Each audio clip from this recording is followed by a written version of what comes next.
What's up guys? Guys, card trick ulit tayo pero card flip lang to. Ito yung backdraft. Ayan, panoorin nyo guys. Ang ganda niyan. Boom!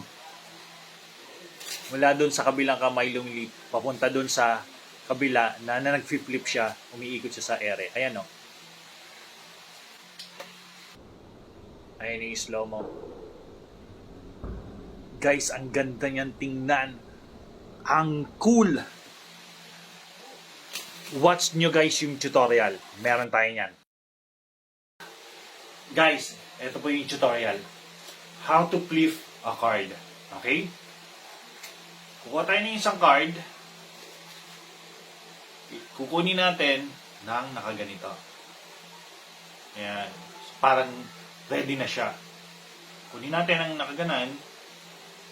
Ayan. Tapos, etong deck, itong hawak ko sa isang kamay ko, Charlie cut natin. Charlie cut yung tawag dito, yung one hand or one hand cut. Ito yan. Ayan.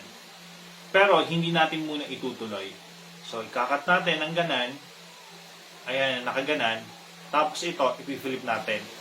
Charlie cut. And then, flip. Ganan. Okay.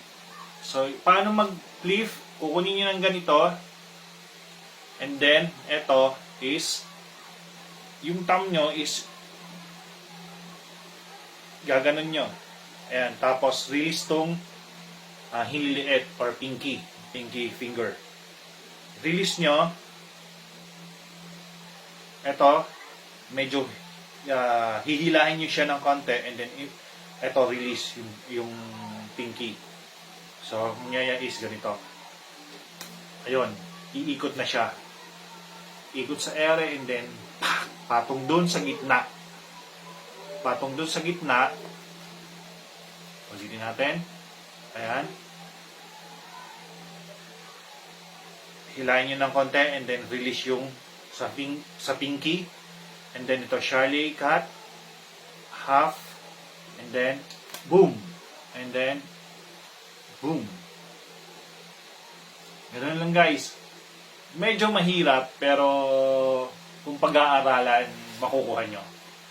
So, hindi naman ginagamit sa pang magic yon, parang pang sa mga flourishing, ganon. Or exhibition, parang ganon. Pero po pwede nyo rin gamitin sa pagmamagic. Gumawa kayo ng sariling routine, isingit nyo lang yon para magandang tingnan. Diba? Ang ganda kasing tingnan eh. Diba guys?